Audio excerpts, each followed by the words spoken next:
Hey guys, hope you are all doing well today, doing well this evening. Just wanted to introduce you to my kitchen. So, welcome to my kitchen. So tonight, what we're doing is we're mixing up a brine for a venison ham. And what we're gonna do is we're gonna let that ham cure in the brine for 3 or 4 days. And then we're going to put it in the smoker for a couple hours till it hits a really nice internal temp. We're going to take it out of the smoker, let it cool down. We'll freeze it. And then when we celebrate Christmas with my in-laws, not this weekend, the next weekend after that, we'll pull that out. We'll get it in the oven. We'll get it warmed up, slice it. And that'll be one of the main things we have for dinner for part of our Christmas celebration. So my brine, 2 gallons of water, 2.5 cups of kosher salt, 2 cups brown sugar, 2 teaspoons mustard seeds, black peppercorns, a couple of juniper berries, a couple bay leaves, a couple cloves of garlic, and a tablespoon of Prague powder number 1. Now, Prague powder number 1 is one that's going to cure the meat and help prevent with like bacterial growth. The other thing it's going to do is give it that really pink ham color. So ham, a lot of people think pork, but ham is just a general term for the way meat is cured. So you can take venison and make a ham with it. Same thing with a pig or a moose or an alligator. Doesn't really matter. As long as you follow the curing process and you cure that piece of meat in a way that it is a ham, what you have is a ham. It doesn't necessarily have to come from the pig. So stay tuned, and we'll kind of show you what this looks like, what this process looks like as we go. Okay, guys, so we've got everything in our brine pot. Let's see. We've got our garlic floating. You can see the mustard seeds on there. Those are the little yellow flecks. Harder to see are the dark flecks because those are the juniper berries and peppercorns. I'm out of bay leaves, so those aren't going in here. Well, you know, it is what it is. It's brine. It's a suggestion more than a command. So we're gonna get that up to a boil. Once it boils, we'll let it boil until everything's dissolved, stirred around a little bit, and then once we have that going, we'll pull it off the heat, let it cool to room temperature, and we'll chill it. Then we'll submerge the ham in the brine. All right, so as you can see, our brine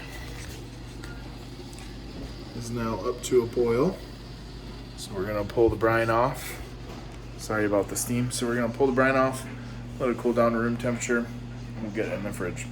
Okay guys, welcome back. So it's the next morning. Here is our brine. This is cooled off. Sorry, pardon my palm. This is cooled off to room temperature. So now we're gonna prep our meat. So this is a bone-in venison ham. So here's the femur up here. And basically, when I get ready to put this in the smoker, I will truss it with some twine down here around the shank end. Take all my smoking racks out of the smoker and hang it in the smoker so the smoke kind of will envelop the ham like that. You know, it'll be hanging like this, and the smoke will. There's just a couple of things I'm going to do on this. Any fat, you want to take that off. This is a big layer of fascia or silver skin right here, so I'm going to get that off. You know, but the beauty of this is that it's still all in one piece. Okay, so obviously I've taken like the eye of round, the outside round, all that kind of stuff off. You can find those cuts in my video on how to break down deer.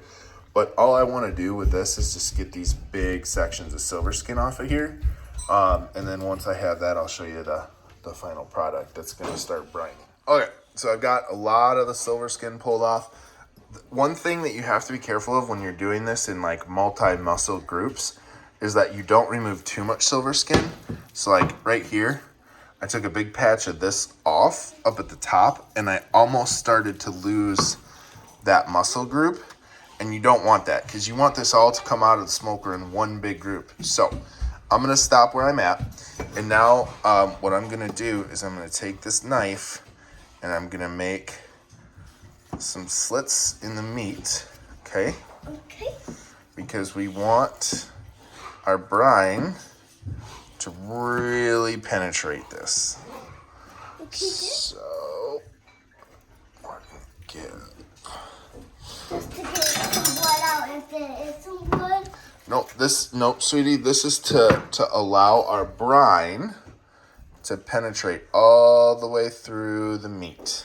Okay. That's really important that it does that. So it's able to eat? So it's able to get really good flavor. So I went through, I punched a bunch of holes in there. And now the next thing that we gotta do, yes, that's Griff's blanket. Whoa. And the next thing we gotta do is just get some brine from here into our brining container.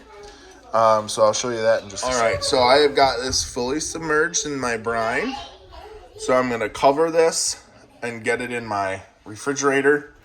And then I'll take my leftover brine and I'm gonna put this in a separate container, also in the refrigerator.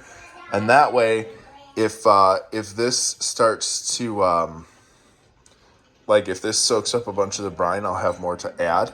And that way I don't have to try to put this whole big stock pot in my fridge all at once. So, okay, so here's my container. There's my ham. It's all the way submerged. Now, one trick, if you're having trouble getting the meat to stay fully submerged, is you can put a plate on it and weight it down, and that will help it stay all the way submerged. So now we're gonna get the door open. So, helper number 1.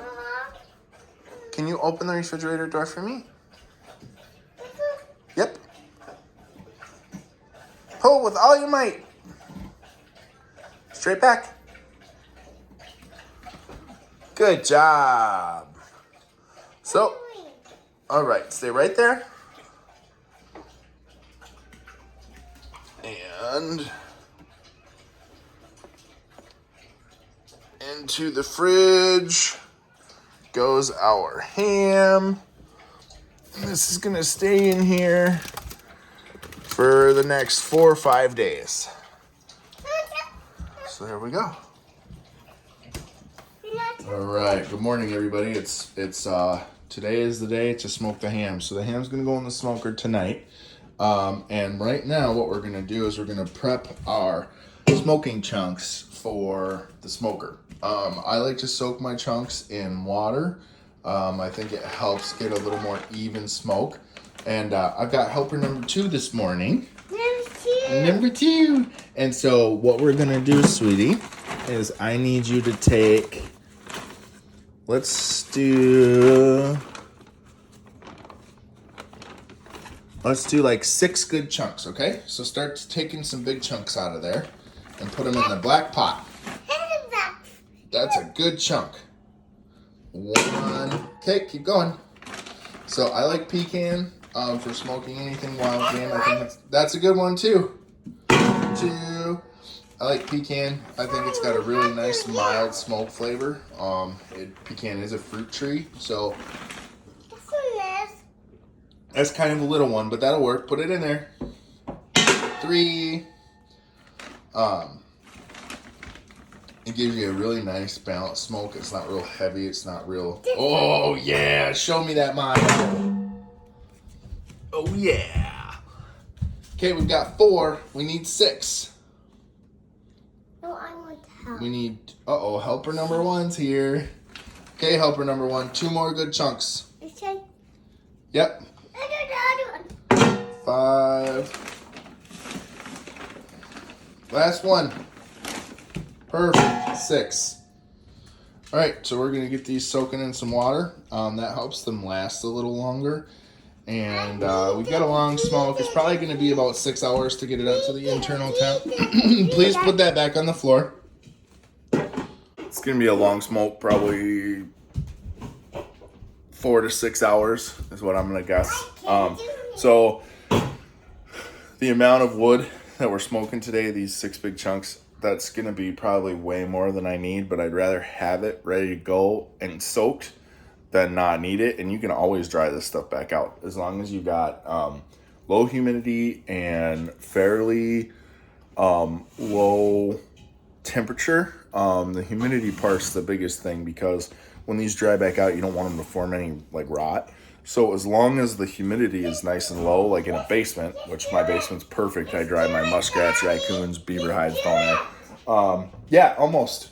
So I can just set these on the floor, and as long as the water drains out of them, they'll be fine to reuse later. So anyway, I'm gonna get some water on these, and yeah, we'll be ready to go.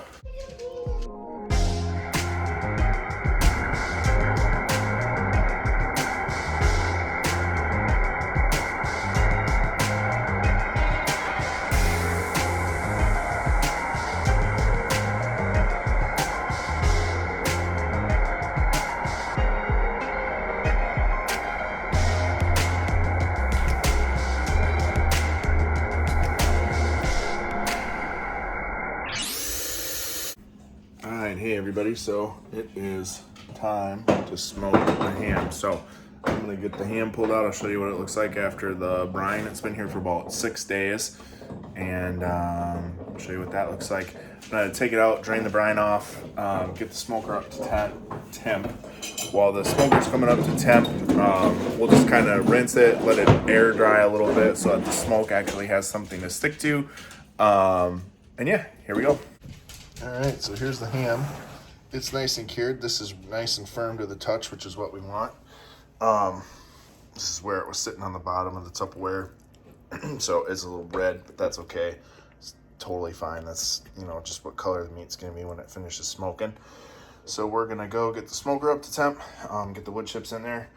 And one thing we're gonna do, maybe my wife can hold the phone for me, but we're gonna truss this with some butcher twine here and take the smoker racks out so that we can hang it and actually let the smoke come up the whole length of the ham. So, okay, so what I've got here is some butcher's twine, and I've just tied 2 overhand knots in the end. That way I can loop that over the smoking rack. And then what I did, it was on the looped end, I put that around the bone here on the end, and cinched that down tight. And then I went another loop around with the doubled up twine and under. And that way there's a lot of hanging power there, and it's not gonna slide, slip, fall off of there. So it's gonna hang in the smoker just like that. Obviously it won't be spinning, but that's how it's gonna hang in the smoker. So we're gonna go get that ready to go. Okay, so here's my smoker. As you can see, I've taken all of the grates out. That way I can hang that ham from in here. What I'm gonna try to do is basically hang it from this center, like right on this, so that it's got a lot of support right there. If that doesn't work, I'll have to just set it on the top grate and figure something else out. But because I don't have any hooks or anything in here. And then I've had a lot of problems with flare-ups with this smoker. Just seems to burn the wood out really fast, which is part of the reason why I soak my wood chips. But one big hunk of this will be good for a couple hours at least. So get my propane going here. Okay.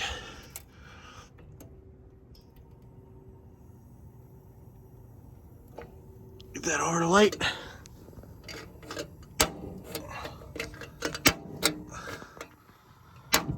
There we go. So that's going. I'm gonna get that cast iron. That's another trick you can use if you're having a lot of problems with flare-ups. Is that cast iron will help a lot with heat distribution and heat control. So that's just an old cast iron pan I have that I don't use in the kitchen anymore. So that's gonna get going in there. I'm gonna get this on here. That all closed up. I'm gonna get this closed up. And one thing to just know about these master builts is that, like, try to get this so you can really see it. It's like that much of an adjustment makes a huge difference in your heat. So I'm gonna let this go probably on medium at least to get started. I'll probably end up having to turn that down. One other thing that I did in here, just so you guys can see the whole thing real quick, is I filled this pan with water. That really helps with regulating your temp in a smoker. So if you're having problems with your smoker getting too hot or whatever, that can be a really great little trick for you. And then one thing I've got on my smoker are these lines that I've got marked. So this tells me that it's 200 or under, and I want this to be pretty much right at that line. The recipe I'm following says 180, but I'm gonna just get it to 200 just to be on the safe side. And then my tolerance is about 25 degrees, so 200 to 225. I can see these marks really clearly from my back door, and that makes a big difference in watching my temps. So I've got some water here. I can refill my water pan if I need to. And yeah, we're gonna let this thing get cooking, get this up to 200, and then we're gonna come out here and get the ham hung. All right, we've got this up exactly where we want it. So I'm gonna get this open up, slide that rack out, get the ham hung, and then get it all put back together.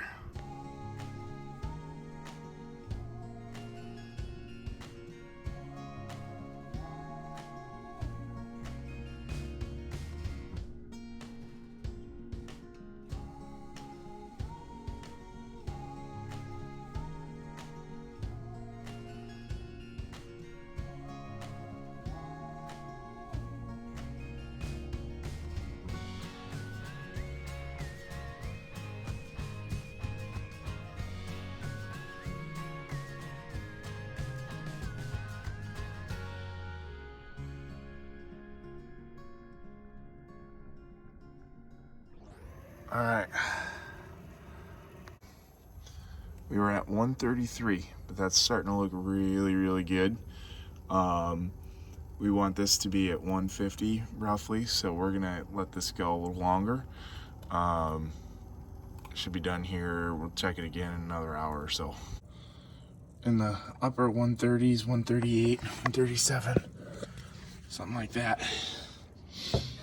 This is gonna need a little more. Well, I'm sorry I didn't show you guys the final checkout side, but here it is. That is the completed brined, cured, smoked to 150 degree internal temp Christmas ham. So thanks again everybody for watching. Really appreciate it. Remember to like, share, subscribe. This is the second, again, like I said in the start, this is the second of the 3 Christmas meat videos I'm gonna make. The last one will be the French loin, standing beef roast, standing tip roast, rib roast, however you want to say it, ribeye.